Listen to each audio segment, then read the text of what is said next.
이 고대어는 고대 바다가 남긴 가장 흥미로운 퍼즐 중 하나예요. 반갑습니다. 주존입니다.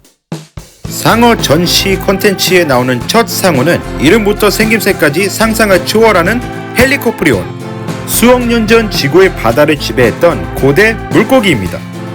헬리코프리온은 약 2억 9천만 년 전부터 2억 5천만 년 전 사이에 바다에 살았던 어류 종류예요. 그 시기면 고생대 후기에서 중생대 초기라고 볼 수 있죠. 공룡이 지구에 나타나기 훨씬 전에 살았다고 추정됩니다. 상어랑 비슷하게 연골어이지만 상어는 아닙니다. 이 고대 물고기의 화석은 1899년 지질학자 알렉산더 카핀스키가 카자흐스탄에서 화석 일부를 처음 발견하였어요. 더 나아가 중국, 북미, 러시아, 호주 등 전 세계 여러 곳에서 발견되었어요. 그래서 현대 백사가리처럼 전 세계의 바다들을 헤엄쳐 다녔을 거라고 추정되고 있어요. 하지만 화석들 대부분이 치아, 즉 이빨 조각뿐이었기 때문에 과학자들은 이 물고기 전체 모습을 추정하는데 어려움을 겪었다고 해요. 참고로 연골은 뼈와 달리 화석으로 남기 어렵습니다. 헬리코프리온의 가장 독특한 특징은 소용돌이 모양의 치아예요. 일반 상어처럼 여러 개의 다양한 치아가 있는 게 아니라 하나의 나선형 치아들이 덩어리채로 이루어져 있는 거죠.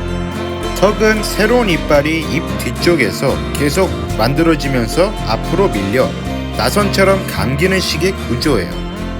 이 턱 구조 때문에 턱이 어떻게 입속에 들어가는지에 대한 논쟁이 과학자들 사이에서 아주 자자했다고 해요. 그리고 2013년 지질학자 리프 타파니라가 CT 스캔 기술을 이용한 연구를 발표했는데 그 결과 CT 이미지를 통해 아래턱 전체만 나선 치아로 채워졌다는 사실이 밝혀졌어요.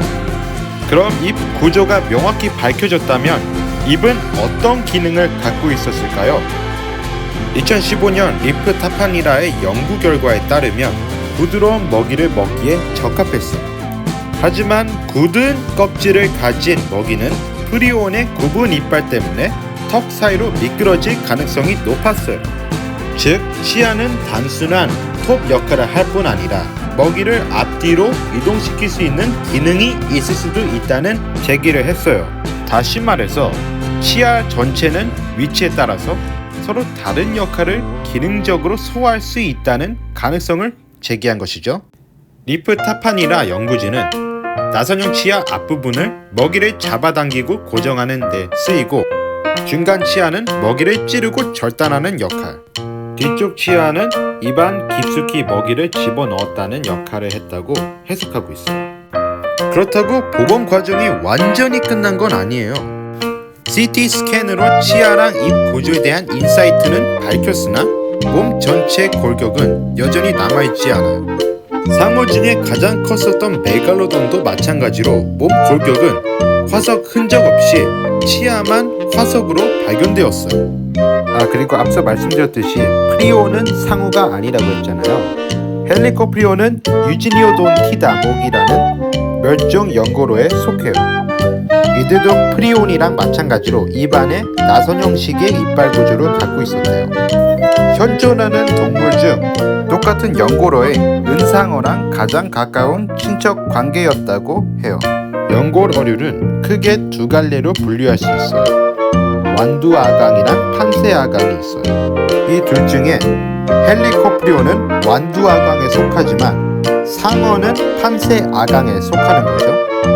프리온과 상어를 비롯한 연골 어류들이 화석으로 발견되기 어려운 이유는 아무래도 연골은 경골 어류의 단단한 뼈와 달리 유연하고 유기물 함량이 높아요. 그래서인지 부패되기 쉬워서 화석으로 남기 어렵다고 해요.